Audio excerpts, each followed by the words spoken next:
علوم اسلامیہ حصہ دوم برائے جماعت 4th ایئر۔ عنوان: حصہ اول فقہ، صفحہ نمبر 9۔ علم فقہ کا مختصر تعارف، صفحہ نمبر 11۔ صاحب نور الاعضاء کا مختصر تعارف، صفحہ نمبر 13۔ کتاب الصلاۃ، صفحہ نمبر 14۔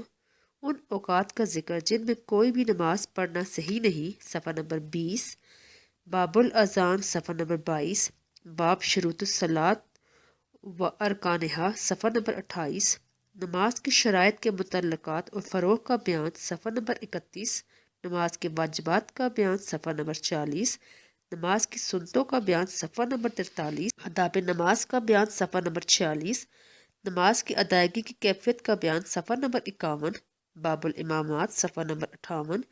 جماعت میں شامل ہونے کے اعذار کا بیان، صفحہ نمبر 63۔ امامت کا سب سے زیادہ حق دار کا بیان اور ترتیب صفوف کا بیان، صفحہ نمبر 64۔ ان امور کا بیان جو مقتدی امام کے فارغ ہونے کے بعد انجام دے گا، صفحہ نمبر 67۔ فرائض کے بعد اذکار و اورات کا بیان، صفحہ نمبر 68۔ باب ہے ان باتوں کے بیان میں جن سے نماز فاسد ہو جاتی ہے، صفحہ نمبر 70۔ ان امور کا بیان جن سے نماز فاسد نہیں ہوتی، صفحہ نمبر 79۔ ان امور کا بیان جن سے نماز میں کراہت آتی ہے، صفحہ نمبر 83۔ نمازی کے آگے سے گزرنے اور سترہ کا بیان، صفحہ نمبر 88۔ ان چیزوں کا بیان جو نماز کے لیے مکروہ نہیں، صفحہ نمبر 90۔ ان چیزوں کا بیان جن کے باعث نماز توڑنا واجب آتا ہے اور ان کے علاوہ اور امور، صفحہ نمبر 92۔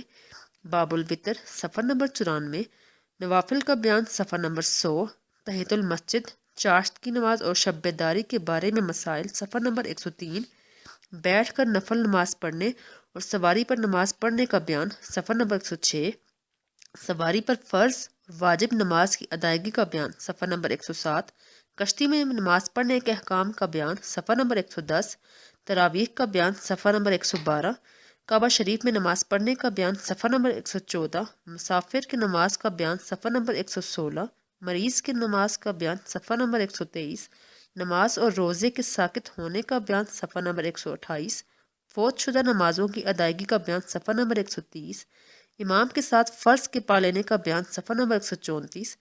سجدہ سہو کے احکام کا بیان، صفحہ نمبر 139۔ نماز کی رکعات کی تعداد میں شک ہو جانے کا بیان، صفحہ نمبر 146۔ سجدہ تلاوت کا بیان، صفحہ نمبر 148۔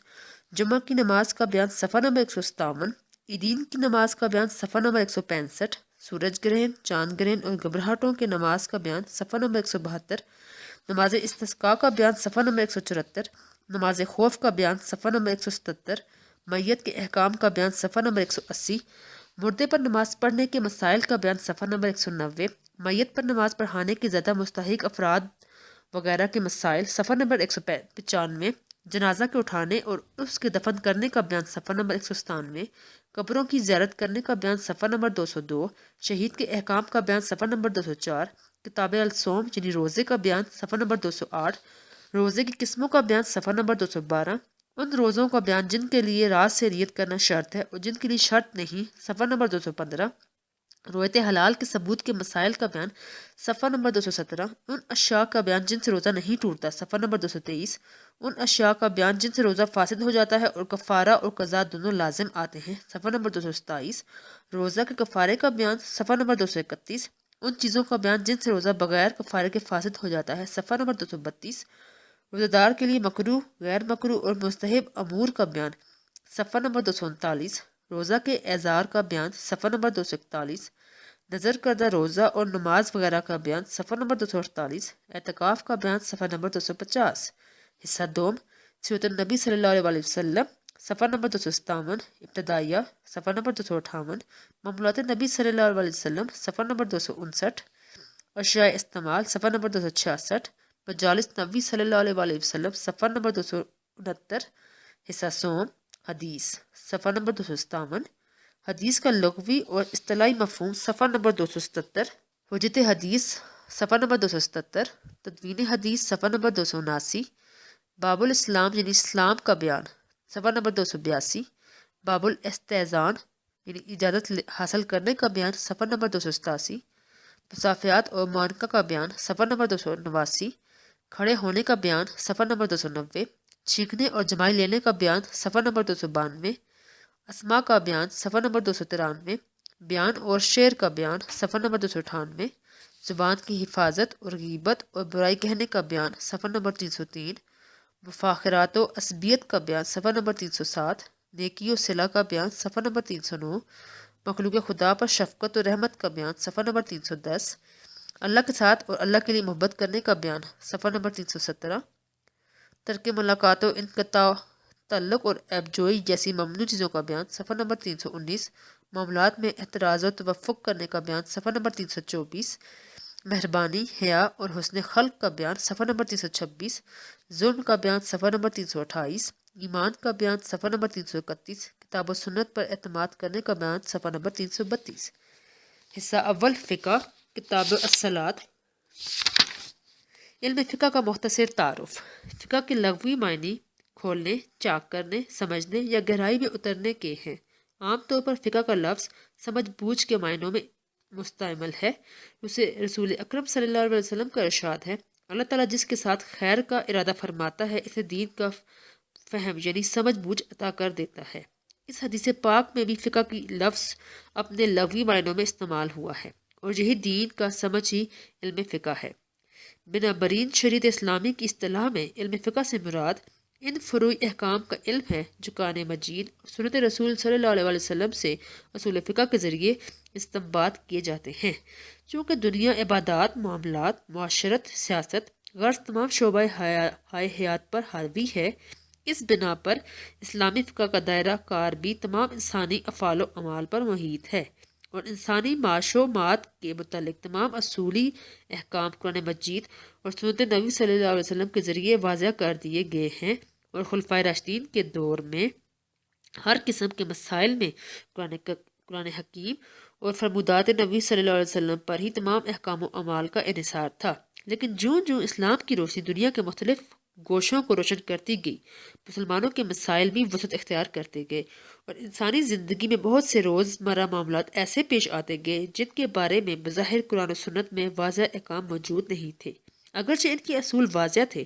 انہی اصول کی روشنی میں ان پیش آمدہ امور کا فیصلہ کرنے اور اسلامی احکام کو ان امور پر منطبق کرنے کے لیے اجتہاد اور قیاس کی ضرورت پیش آئی، اور اس زمن میں بھی اصل بنیاد رسول اکرم صلی اللہ علیہ وسلم کی وہ حدیث مبارکہ ہے کہ جب آپ صلی اللہ علیہ وسلم نے حضرت معاذ رضی اللہ عنہ کو بحیثیت قاضی یمن روانہ فرماتے وقت دریافت فرمایا، اے معاذ تم کس چیز سے فیصلہ کرو گے؟ عرض کیا، کتاب اللہ سے۔ ارشاد ہوا، اگر اس کا حکم کتاب اللہ میں واضح نہ ملے؟ عرض کیا، سنت رسول صلی اللہ علیہ وسلم سے۔ ارشاد ہوا، اگر سنت رسول صلی اللہ علیہ وسلم میں بھی واضح نہ ملے؟ عرض کیا، ان دونوں کی روشنی میں خود اجتہاد کروں گا۔ رسول اللہ صلی اللہ علیہ وسلم نے یہ سن کر ارشاد فرمایا، ساری تعریف اللہ تعالیٰ کے لیے ہے جس نے اپنے رسول صلی اللہ علیہ وسلم کے قاصد کو اس کی توفیق عطا فرمائی جس سے اس کا رسول صلی اللہ علیہ وسلم خوش ہوا۔ دوسری حدیث پاک ہے کہ اگر میری امت گمراہی پر کبھی مجتمع نہیں ہوگی۔ انہی حدیث اور فتاوی صحابہ کی روشنی میں فقہ نے قرآن سنت سے مسائل کے استنباط کے لیے 4 اصول مقرر کیے اور انہی 4 اصولوں پر دین اسلام کی بنیاد رکھی گئی۔ وہ 4 اصول یہ ہیں: نمبر 1 قرآن کریم، نمبر 2 سنت رسول صلی اللہ علیہ وسلم، نمبر 3 اجماع، نمبر 4 قیاس۔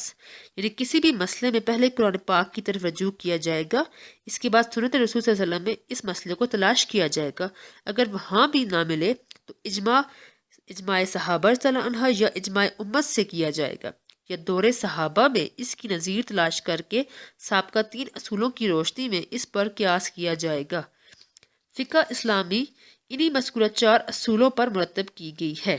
یہ چاروں اصول ماخذ مذاہب اربعہ کے سامنے رہے ہیں اور یہی وجہ ہے کہ اسلام کے اصول اور بنیادی مسائل میں تمام مذاہب فقہ میں کوئی اختلاف نہیں ہے، صرف فروعات میں اختلاف ہے، اور اگر بنظر غائر دیکھا جائے تو محض برائے نام اختلاف رہ جاتا ہے، اور یہی تحقیق کے نتیجے میں پیدا شدہ اختلاف ہی دراصل وہ اختلاف ہے جس کے بارے میں رسول اکرم صلی اللہ علیہ وسلم کا ارشاد ہے کہ اختلاف امتی رحمت۔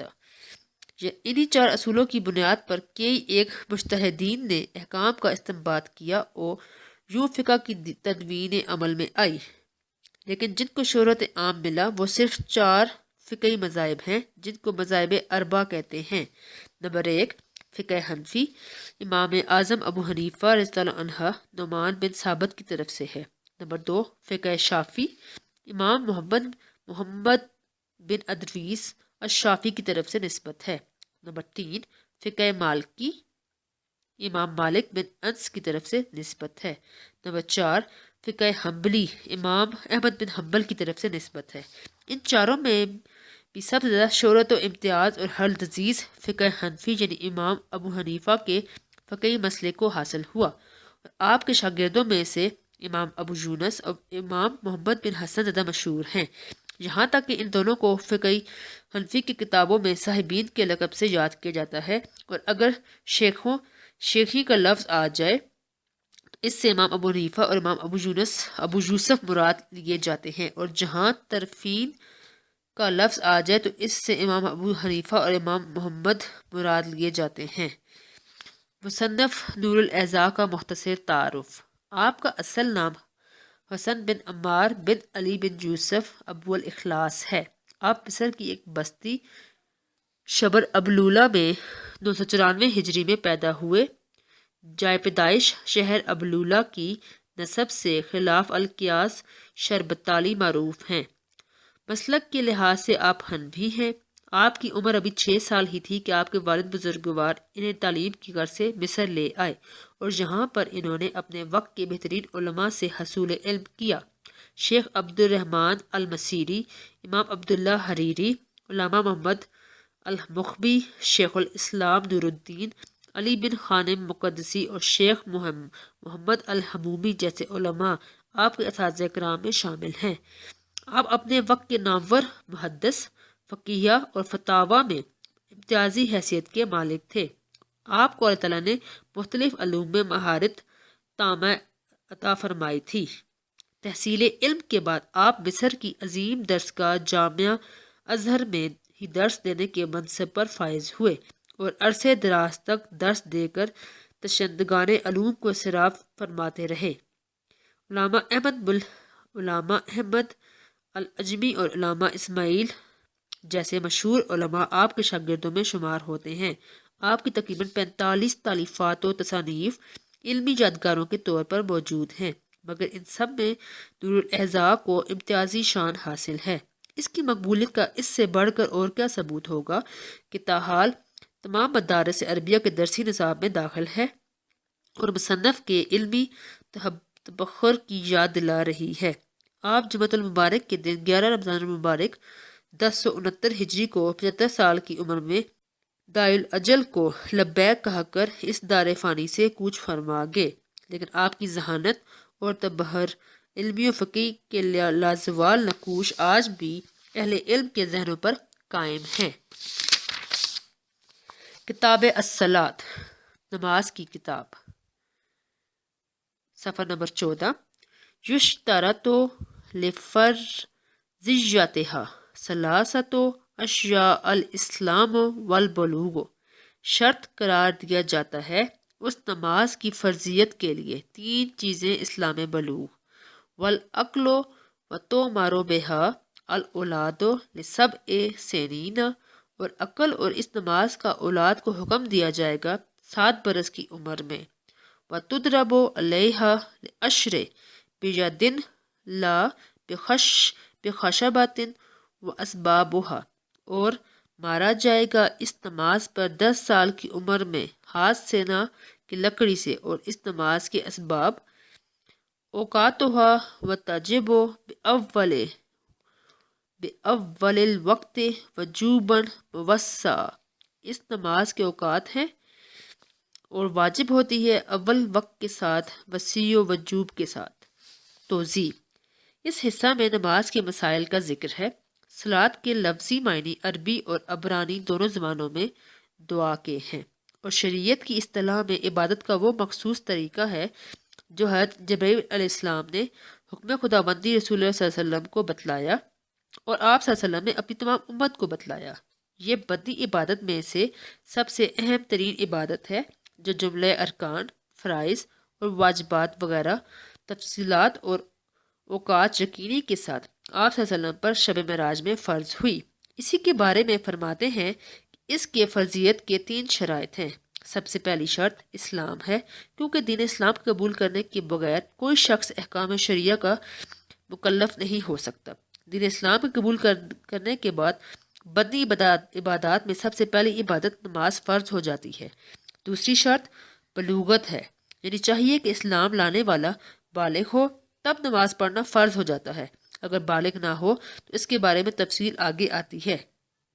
تیسری شرط عقل کا ہونا ہے، یعنی وہ شخص سمجھ بوجھ رکھتا ہو، کیونکہ پاگل اور دیوانہ دیگر احکام شریعہ کی طرح نماز کا بھی مکلف نہیں۔ نابالغ بچہ کے متعلق ارشاد ہے کہ جب وہ 7 سال کی عمر کو پہنچے تو اسے نماز پڑھنے کی ہدایت کی جائے، اس پر زبردستی نہیں کی جائے، اور جب وہ 10 سال کی عمر کو پہنچے تو اسے نماز پڑھنے کی تاکید کی جائے۔ بالفرض اگر نماز پڑھنے سے کتراتا ہو تو سرپرست اسے صرف ہاتھ سے ماریں، اور وہ بھی 3 تھپڑ سے زیادہ نہیں۔ نماز کی فرضیت کا سبب ہے وقت، یعنی جب مقرر نماز کا مقرر وقت داخل نہ ہو تو اس وقت تک نماز فرض نہ ہوگی۔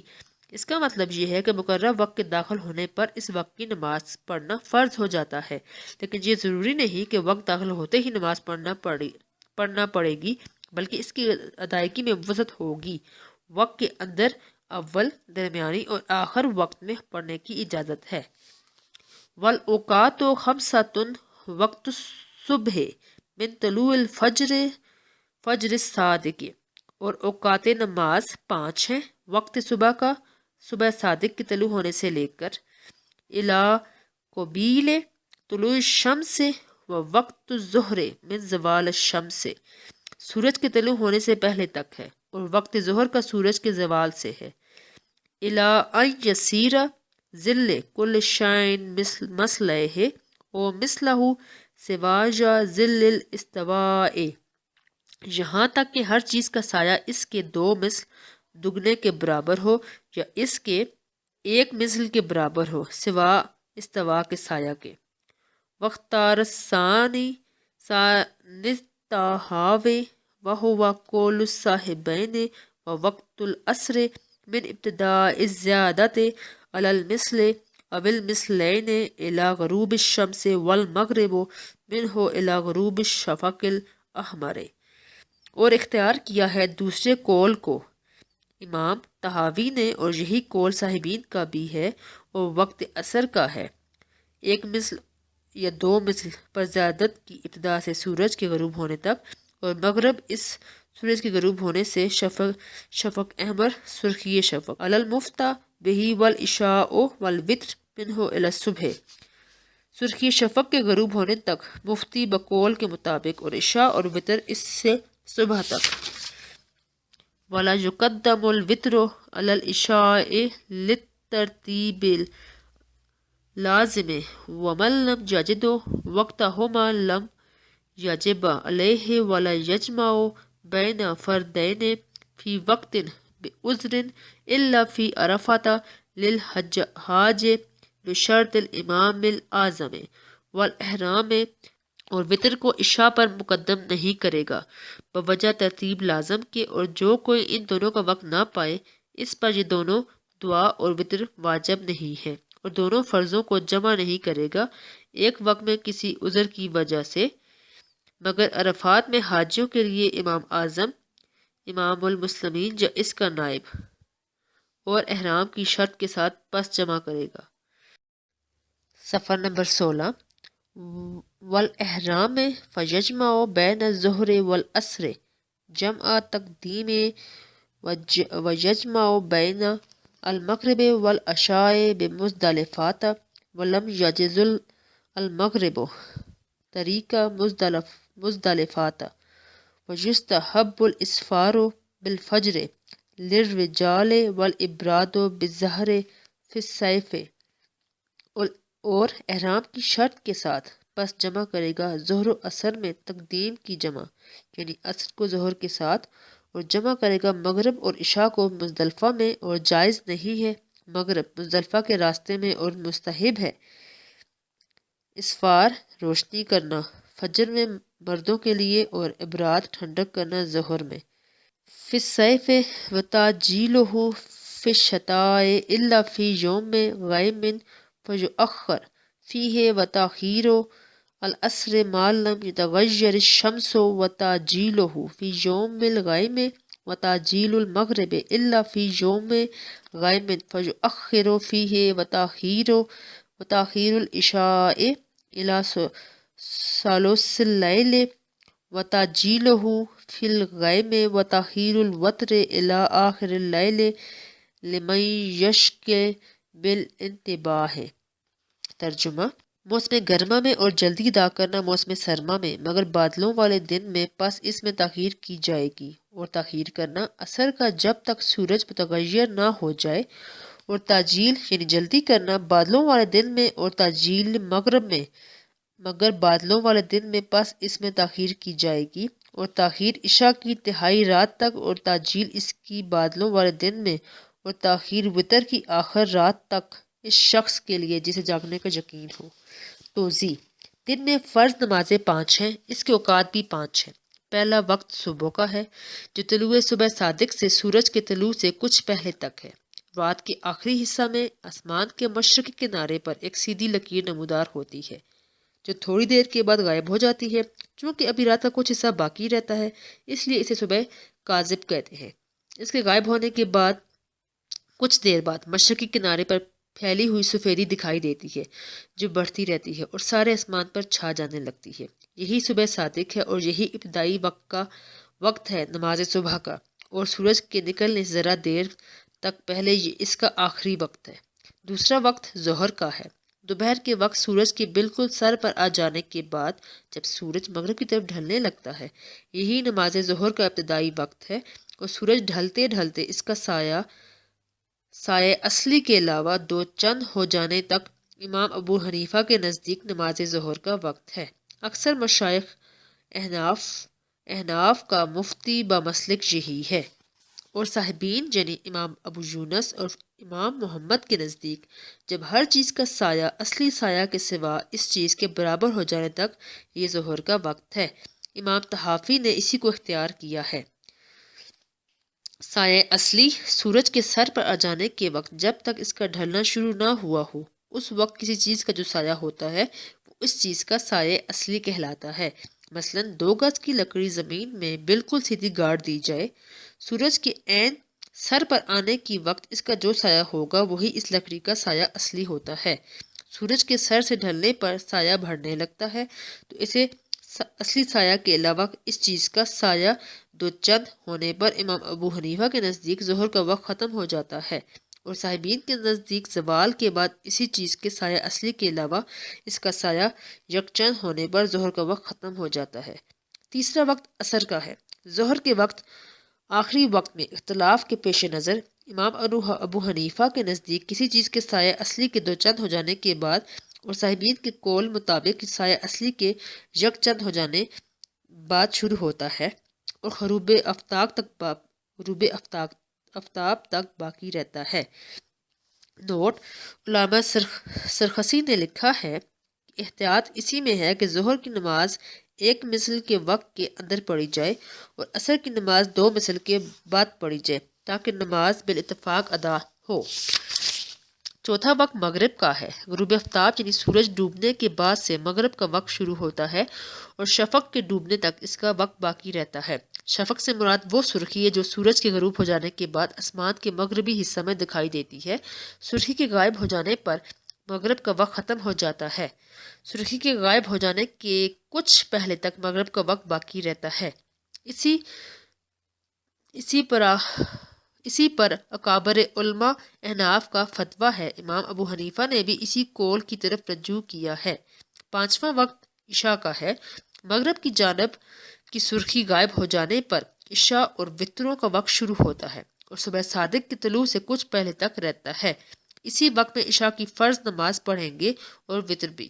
ان دونوں کے درمیان امام صاحب کے نزدیک ترتیب کا لحاظ رکھنا ضروری ہے، اس لیے وتر فرضوں سے پہلے نہیں پڑھیں گے، اور جس شخص نے عشاء کا وقت نہیں پایا تو اس پر فرض اور وتر دونوں لازم نہیں، کیونکہ ہر نماز کے لیے جداگانہ وقت مقرر ہے، اس لیے ایک نماز کے وقت دوسری نماز نہیں پڑھی جائے گی۔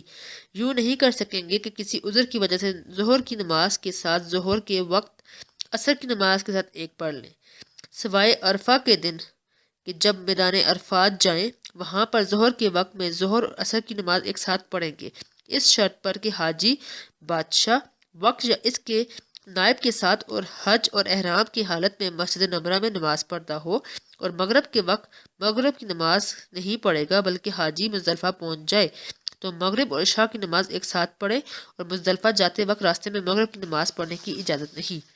پانچوں نمازوں کو اصلی اوقات بیان کرنے کے بعد ان کے مستحب اوقات کا ذکر فرماتے ہیں کہ صبح کی نماز خوب چاند نہ ہو جانے کے بعد پڑھنا مستحب ہے، یعنی ایسے وقت کی نماز میں خرابی واقع ہونے کی صورت میں سورج کے طلوع ہونے سے پہلے سے صبح کی نماز کا اعادہ کر سکے۔ ایسا کرنا مردوں کے لیے ہے، عورتوں کے لیے نہیں۔ ان کے لیے اندھیرے منہ پڑھنا مستحب ہے، اور ظہر کی نماز گرمیوں کے موسم میں دیر سے پڑھنا اور سردیوں کے موسم میں جلدی پڑھنا مستحب ہے، اور عصر کی نماز ہر موسم میں تاخیر کے ساتھ پڑھنا مستحب ہے، لیکن تاخیر بھی اس قدر کہ سورج کی روشنی میں زردی نہ آنے پائے۔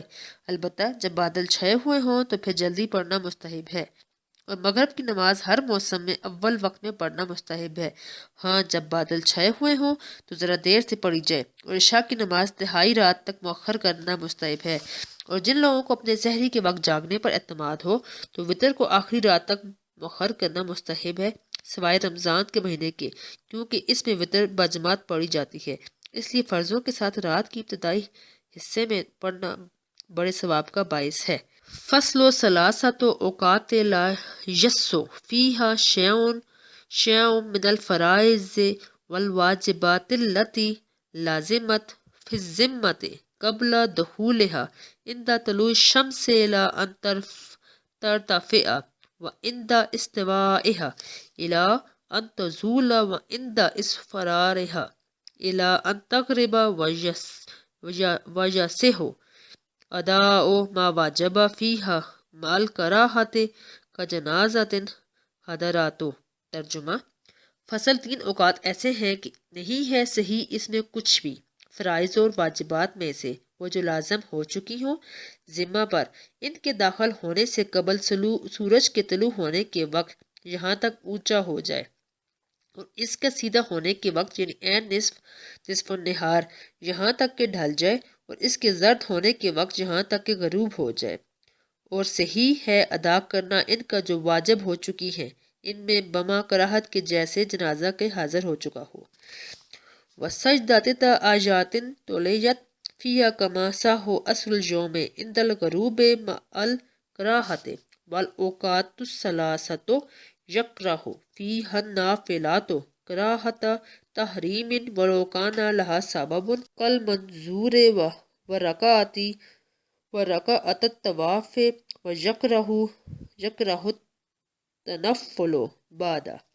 ترجمہ: اور سجدہ آیت کا جو انہی اوقات میں تلاوت کیا گیا ہو جیسے کہ صحیح ہے اسی دن کا عصر غروب کے وقت بما کراہت کے، اور 3 اوقات ہیں کہ مکروہ ہے ان میں نفل نماز کراہت تحریمی کے ساتھ، اور اگرچہ ان کا سبب ہو جیسے نظر مانی گئی نفلیں اور طواف کے 2 رکعت، اور مکروہ ہے نفل نماز طلوع الفجر باکثر من سنتہ وبعد صلاتہ وبعد صلاة العصر وقبل صلاة المغرب وعند خروج الخطیب حتى یفرغ من الصلاة وعند الإقامة الا سنة الفجر وقبل العید ولو فی المنزل وبعدہ فی المسجد وبین الجمعین فی عرفۃ ومزدلفۃ وعند ذیک وقت المکتوبات ومدافعات الاخبثین وحضور طعام یشوق نفسہ وما یشغل البال ویخل بالخشوع۔ ترجمہ: فجر کے طلوع ہونے کے بعد نماز فجر کے سنتوں سے زیادہ، اور نماز فجر کے بعد، اور نماز عصر کے بعد، اور نماز مغرب سے قبل، اور خطیب کے خطبہ جمعہ کے لیے نکلنے کے بعد یہاں تک کہ نماز سے فارغ ہو جائے، اور اقامت کے اوقات مگر نماز فجر کی سنتیں اور نماز عیدین سے قبل اور اگرچہ گھر میں ہوں، اور اس نماز عید کے بعد مسجد میں، اور وہ 2 نماز کی جماعتوں کے درمیان عرفہ میں اور مزدلفہ میں، اور فرض نماز کا وقت جب تنگ ہو جائے، اور پاخانہ و پیشاب کے مدافعت کے وقت، اور کھانا سامنے ہوتے ہوئے کہ نفس اس کی طرف راغب ہو، اور ہر اس شے کے سامنے ہوتے ہوئے کہ دل میں دل اس میں مشغول ہو اور خشوع میں خلل واقع ہو۔ توضیح: اس فصل میں ان اوقات کا ذکر فرماتے ہیں جس میں کوئی بھی نماز پڑھنا صحیح نہیں۔ 3 اوقات ایسے ہیں جن میں ہر قسم کی نماز صحیح نہیں، خواہ وہ فرض نماز ہی ہو یا واجب نمازیں ہوں یا اس کے ذمہ اوقات مکروہ کے داخل ہونے سے پہلے لازم ہو چکے ہیں۔ نمبر 1، سورج کے طلوع کے وقت جب تک وہ 1-2 نیزے بلند نہ ہو چکا ہو۔ نمبر 2، دوپہر کے وقت جب کہ سورج عین سر پر آ جائے جب تک وہ ڈھل نہ گیا ہو۔ نمبر 3، سورج میں زردی آنے کے بعد یعنی غروب آفتاب کے وقت سے لے کر غروب آفتاب تک۔ حد اقبا فرماتے ہیں کہ 3 اوقات ایسے ہیں جن میں ہمیں رسول اللہ صلی اللہ علیہ وسلم نے نماز پڑھنے اور مردوں کے دفنانے یعنی نماز جنازہ پڑھنے سے منع فرمایا ہے۔ ایک طلوع آفتاب کے وقت اس کے بلند ہونے اور دوسرے نصف النہار کے وقت یعنی یہاں تک کہ سورج ڈھل جانے اور غروب آفتاب کے وقت یہاں تک کہ سورج غروب ہو جائے۔ اور جو نماز ان 3 اوقات مکروہ میں کسی پر لازم ہو جائے تو نماز کا پڑھنا تو صحیح ہے، لیکن کراہت کے ساتھ مثلا کوئی جنازہ ایسے اوقات میں سامنے آ جائے تو اس کا پڑھنا درست ہے یا ان اوقات ثلاثہ میں آیات کی سجدہ کی تلاوت۔ عزیز طلبہ، یہ آڈیو ریکارڈنگ آپ کے لیے ہیومینیٹیرین ڈیولپمنٹ آرگنائزیشن ایبٹ آباد کے زیر اہتمام کی گئی۔ ہیومینیٹیرین ڈیولپمنٹ آرگنائزیشن ایبٹ آباد 2011 سے اپنی مدد آپ کے تحت صحت، تعلیم اور معاشی خود مختاری کے شعبوں میں بہتری کے لیے کوشاں ہے۔ ادارہ نے نہ صرف خیبر پختونخوا بلکہ ملک بھر کے نابینا طلباء کی تعلیمی مشکلات اور رکاوٹوں کو دور کرنے کے لیے ایف اے تا ماسٹرز لیول کی نصابی کتب اور کورسز، جن میں علامہ اقبال اوپن یونیورسٹی کے کورسز بھی شامل ہیں، کو آڈیو ریکارڈنگ میں منتقل کرنے کا اہتمام کیا ہے تاکہ نابینا طلباء اعلیٰ تعلیم تک رسائی حاصل کر کے ملک و قوم کی ترقی اور خوشحالی میں اپنا بھرپور کردار ادا کر سکیں۔ یہ تمام آڈیو ریکارڈنگز نابینا طلباء کو بالکل مفت فراہم کی جا رہی ہیں۔ نابینا طلباء کے علاوہ دیگر طلباء بھی اس تعلیمی سہولت سے استفادہ کر سکتے ہیں۔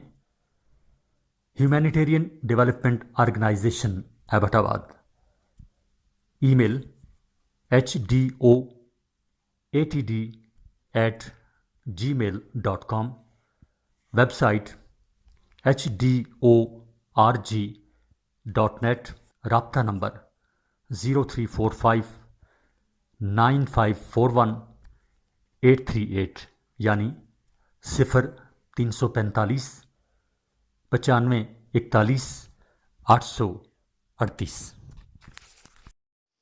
سفر نمبر 21، اور جو نماز ان 3 اوقات مکروہ میں کسی پر لازم ہو جائے تو نماز کا پڑھنا تو صحیح ہے، لیکن کراہت کے ساتھ مثلا کوئی جنازہ ایسے اوقات میں سامنے آ جائے تو اس کا پڑھنا درست ہے یا ان اوقات ثلاثہ میں آیات سجدہ کی تلاوت کی تو سجدہ کرنا درست ہے۔ جس طرح ان اوقات میں اسی دن کے عصر کی نماز پڑھنا صحیح ہے، لیکن یہ سب کراہت کے ساتھ۔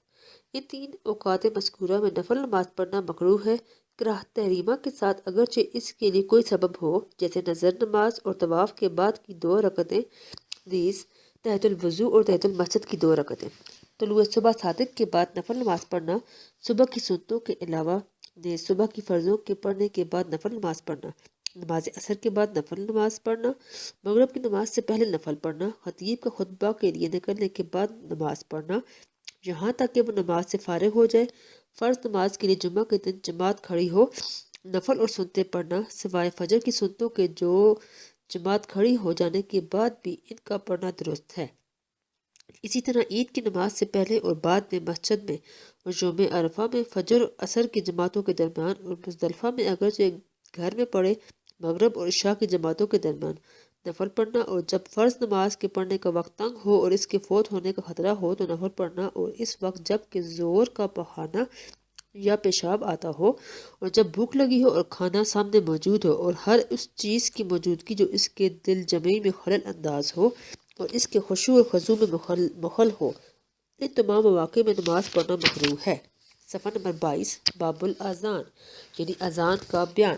سن الاذان والاقامۃ سنۃ مؤکدۃ للفرائض ولو منفردا اداء وقضاء سفرا او حضرا للرجال وکرہ للنساء ویکبر فی اولہ اربعا ویثنی تکبیر آخرہ کباقی الفاظہ ولا ترجی بعد الشہادتین والإقامة مثله وجزيد بعد فلاح الفجر الصلاة خير من النوم مرتين وبعد فلاح الإقامة قد قامت الصلاة مرتين ويتمهل في الآذان ويسرع في الإقامة ولا يجزي بالفارسية وإن علم أنه أذان في الأزهر۔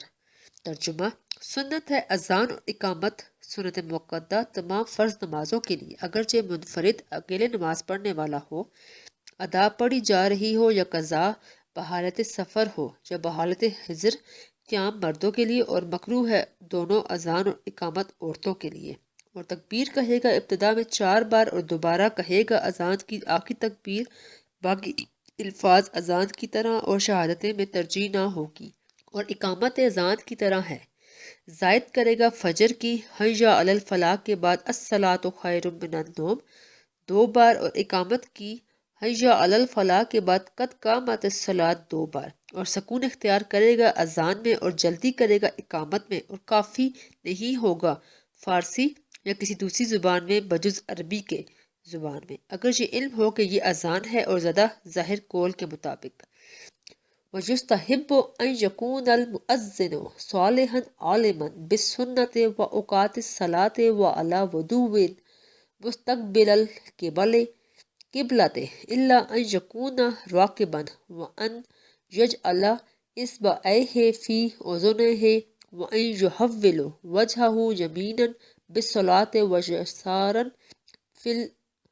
بِالْأَفْلَاحِ وَيَسْتَدِيرُ فِي صومعته ويفصل بين الأذان والإقامة بقدر ما يقدر الملازمون للصلاة مع مراعاة الوقت المستحب وفي المغرب بسقطة قدر قراءة 3 آيات كسار أو 3 خطوات ويصوب قوله بعد الأذان الصلاة الصلاة يا مسلين ويكره التلحين وإقامة المحدث وأذانه وأذان الجنوب وصبي لا يأكل ومجنون وسكران وامرأة وفاسق وقائد والکلام فی خلال۔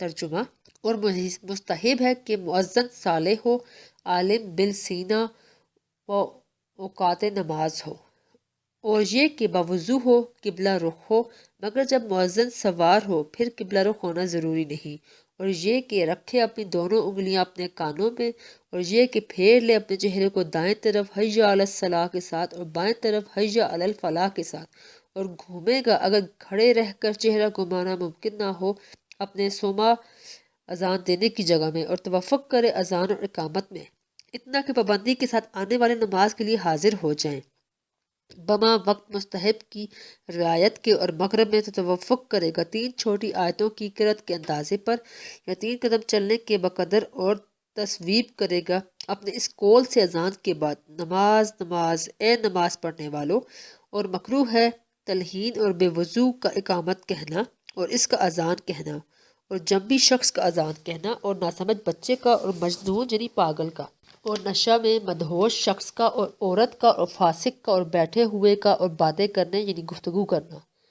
الاذان وفی الاقامت یستحب اعادتہ دون الاقامت ویکرہان لظہر یوم الجمعۃ فی المصر ویؤذن للفائتات ویقیم وقضا لأولی الفوائت وکرہ تکر الاقامت دون الاذان فی البواقی ان اتحاد مجلس القضاء وإذا سمع المسنون منه أمسك وقال مثله وهكل في الحيلتين وقال صدقت وبررت وما شاء الله عند قول المؤذن الصلاة خير من النوم ثم دعا بالوسيلة فيقول اللهم رب هذه الدعوة التامة والصلاة القائمة آت محمد الوسيلة والفضيلة وابعثه مقام محمود الذی وعددہ۔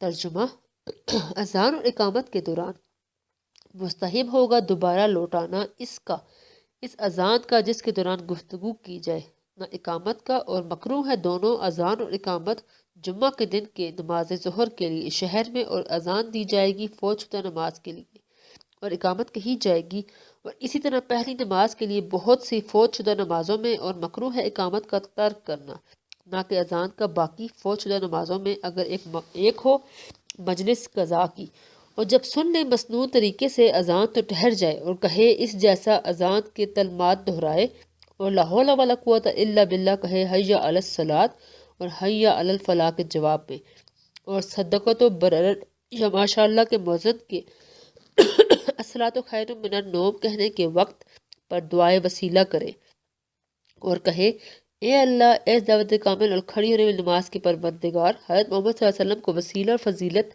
بخش دے اور ان کو وہ مقام محمود عطا فرما جو تیرا وعدہ ہے۔ توضیح صفحہ نمبر 25۔ سن الاذان والاقامۃ الخا، اس سے پہلے اوقات نماز کا ذکر کیا گیا جو نمازوں کی فرضیت کے لیے اسباب تھے۔ اب یہاں پر اذان کا ذکر کیا جا رہا ہے کیونکہ اس کے ذریعے اوقات کے داخل ہونے کا اعلان کیا جاتا ہے۔ اذان کے معنی لغت میں اعلان کرنے کے ہیں اور شریعت کی اصطلاح میں مخصوص طریقہ سے اعلان کرنا اذان کہلاتا ہے۔ اس کا سبب وقت کا داخل ہونا ہے، یعنی جب وقت داخل ہو تو اذان دینا ہوگا۔ صفحہ نمبر 25 جاری ہے۔ اس کا سبب وقت کا داخل ہونا ہے، یعنی جب وقت داخل ہو تو اذان دینا ہوگا اور اسے عربی زبان میں دینا ہوگا، کسی دوسری زبان میں نہیں۔ اس کے کامل ہونے کے لیے ضروری ہے کہ مؤذن صالح ہو، وقت کی پہچان رکھتا ہو، قبلہ رخ ہو کر اذان دینا ہوگا، اور سننے والوں کے لیے ضروری ہے کہ اپنے قول اور عمل سے اس کا جواب دے۔ اس کی مشروعیت کی اصل یہ ہے کہ مدینہ طیبہ میں مسلمانوں کو نماز کے اوقات کا معلوم کرنا دشوار تھا۔ اذان کی مشروعیت سے پہلے صحابہ کرام اکٹھے ہوئے اس کے بارے میں مشورہ کرنے لگے کہ کون سا ایسا طریقہ اختیار کیا جائے جس کے ذریعے رسول صلی اللہ علیہ وسلم کے ساتھ بجماعت نماز پڑھنے کا وقت معلوم ہو۔ کسی نے کہا کہ ناقوس بجائی جائے نصارہ کی طرح، اور کسی نے کہا کہ سینگ بجائی جائے۔ اس بارے میں کوئی حتمی فیصلہ نہ کر پائے۔ رات کو عبداللہ بن زید بن عبد انصاری نے خواب دیکھا کہ کوئی اسے اذان کی تلقین فرما رہے ہیں، تو وہ حضور صلی اللہ علیہ وسلم کی خدمت میں حاضر ہوئے اور انہیں اذان کے کلمات سے آگاہ کیا۔ رسول اللہ صلی اللہ علیہ وسلم نے خواب کی تصدیق فرمائی اور اس کے ساتھ وحی کے ذریعے بھی رسول اللہ علیہ وسلم کو اس سے آگاہ فرمایا گیا۔ رسول اللہ صلی اللہ علیہ وسلم نے اسے فرمایا کہ حضرت بلال کے ساتھ کھڑے ہو کر ان کلمات کی انہیں تلقین کیا کریں، اور وہ اذان دے۔ اسے سن کر حضرت عمر دوڑتے ہوئے آ کر اس کی تصدیق فرمائی کہ میں نے بھی ایسا ہی خواب دیکھا ہے۔ اذان کتاب اور سنت دونوں سے ثابت ہے کہ کتاب اللہ میں ہے، اذا نادیتم الی الصلاۃ، اور سنت رسول وہ حدیث ہے جو پہلے عبداللہ بن زید کی بیان ہوئی۔ اذان دینا اور قیامت کہنا دونوں سنت موقتہ ہیں۔ صرف فرض نمازوں کے لیے جمعہ کے نماز کے لیے بھی اذان دی جائے گی۔ عیدین، استسقاء اور جنازے کے لیے اذان نہیں دی جائے گی، اگرچہ وہ نماز اکیلے پڑھنا ہو، خواہ وہ نماز وقتی ہو یا نماز قضا پڑھی جاتی ہو، سفر میں ہو یا حضر میں ہو۔ اذان اور اقامت کہنا مردوں کے لیے سنت ہے، عورتوں کے لیے دونوں مکروہ ہیں، اگرچہ وہ نماز بجماعت پڑھتی ہوں۔ صفحہ نمبر 26۔ اذان کے مسنون الفاظ یہ ہیں کہ پہلے 4 بار اللہ اکبر کہے اور آخر میں 2 دفعہ اللہ اکبر کہے۔ اذان کے باقی کلمات کی طرح پہلے دو بار کلمات شہادت پڑھے، یعنی 2 بار اشہد ان لا الہ الا اللہ پڑھے اور اس کے بعد اشہد ان محمد رسول اللہ، اور ان دونوں میں ترجیح نہیں کرے گا، یعنی ایسا نہیں کہ یہ 2 کلمات پہلے آہستہ پڑھے اور پھر زور سے پڑھے اور پھر 2 بار حی علی الصلاۃ پڑھے اور پھر 2 بار حی علی الفلاح۔ اقامت میں بھی یہی الفاظ دہرائے جائیں گے، فرق صرف اتنا ہے کہ حی علی الفلاح کے بعد 2 بار قد قامت الصلاۃ کہے۔ 4 وقتوں میں تو اذان کے یہی کلمات دہرائے جائیں گے، صرف فجر کے حی علی الفلاح کے بعد 2 بار الصلاۃ خیر من النوم کہے، کیونکہ رسول اللہ صلی اللہ علیہ وسلم نے حضرت بلال کو ایسا کرنے کا حکم دیا، کیونکہ یہ وقت غفلت کا ہوتا ہے۔ اذان کے کلمات ٹھہر کر ہر ایک کلمہ دوسرے سے جدا کر کے پڑھے، اور اقامت کے الفاظ تیزی کے ساتھ جلدی پڑھا کرے، درمیان میں وقفہ نہ کرے۔ فارسی میں یا کسی دوسری زبانوں میں اذان دینا جائز نہیں۔ مؤذن کے لیے مستحب ہے کہ اوقات کا علم رکھتا ہو، باوضو ہو اور قبلہ رخ ہو کر اذان دیا کرے۔ ہاں، اگر سفر کی حالت میں یا کیچڑ کی وجہ سے سوار ہو کر دے تو جائز ہے، نیز اذان دیتے وقت شہادت کی انگلیاں کانوں میں دے، اور مؤذن کے لیے مستحب یہ ہے کہ حی علی الصلاۃ کہتے وقت منہ دائیں جانب پھیر دے اور حیا علی الفلاح کہتے وقت بائیں جانب رخ پھیر دے۔ اگر پورے طور پر سے آواز اذان خانہ سے باہر نہیں جاتی تو اذان خانہ میں پھرے اور منہ باہر نکال لیا کرے۔ اذان کہنے اور اقامت دینے کے درمیان اتنی دیر کر دے کہ باقاعدہ جماعت میں شریک ہونے والے جماعت میں شریک ہو سکیں، لیکن اس دوران نماز کے مستحب وقت کا خیال ضرور رکھیں گے۔ مقصد یہ کہ اگر انتظار کے باعث نماز مکروہ وقت میں پڑھنا پڑے تو پھر انتظار نہیں کریں گے، سوائے اذان مغرب کے کہ اس وقت کے اذان اور نماز کے درمیان 3 چھوٹی آیتوں یا ایک لمبی آیت کی مقدار یا 3-4 قدموں کے لینے کے وقفے سے زیادہ دیر نہ لگائے۔ لوگوں میں دینی امور کے بارے میں سستی پیدا ہونے کی وجہ سے اذان کے بعد سارے نمازوں کے لیے تصویب کرے، یعنی یہ کہ مؤذن اذان کے بعد کہے کہ الصلاۃ یا مسلین، یعنی اے نماز، یوں نماز کا وقت ہے، نماز کے لیے اٹھو، اے نمازیو، نماز کا وقت ہے، نماز کے لیے اٹھو۔ اور اذان میں تلحین کرنا مکروہ ہے۔ تلحین کا مطلب یہ ہے کہ خوش آوازی سے اذان دیتے وقت زیر زبر کی غلطیاں کریں۔ زیر زبر کی غلطیوں کے بغیر خوش آوازی سے اذان دینا مکروہ نہیں۔ سوال نمبر 27، بے وضو ہونے کی حالت میں اذان دینے میں کوئی کراہت نہیں، ہاں اقامت دینا مکروہ ہے، کیونکہ دیگر لوگوں کو تو دعوت نماز دیتا ہے اور خود اس کی اجابت نہیں کرتا۔ جنابت کی حالت میں اذان دینا مکروہ ہے، اقامت دینے کی طرح۔ ناسمجھ بچے کا اذان دینا مکروہ ہے، بلکہ فقہ کے قول کے مطابق سرے سے صحیح طریقے کے خلاف ہے۔ اذان کے درمیان باتیں کرنا مکروہ ہے، اگرچہ وہ کسی کے سلام کا جواب دے، اور اسی طرح اقامت کے درمیان بھی باتیں کرنا مکروہ ہے۔ اگر اذان میں باتیں کرے تو اس کا اعادہ کرنا یعنی دوبارہ اذان دینا مستحب ہے، اور اقامت کے درمیان باتیں کرنے پر اس کا اعادہ نہیں کرے گا۔ اگر کسی شہری سے جمعے کی نماز فوت ہو گئی اور وہ ظہر کی نماز پڑھتا ہو تو اس کے لیے اذان اور اقامت کہنا مکروہ ہے۔ فوت شدہ نماز کے پڑھتے وقت اذان بھی دے گا اور اقامت بھی اسی طرح کئی ایک فوت شدہ نمازوں کے وقت پڑھتے وقت بھی اور اذان اور اقامت کہے گا۔ اگر ایک ساتھ سارے کے سارے پڑھنے ہوں تو پہلی نماز کے لیے دونوں کیا کریں گے اور باقی نمازوں کے لیے اذان دینا اگر چھوڑ دے تو کوئی حرج نہیں، لیکن اقامت کہنا نہ چھوڑے گا۔ جب اذان مسنود سنے تو اذان کے جواب دینے کے لیے رک جائے۔ اذان کا جواب دینے کا طریقہ یہ ہے کہ جو کچھ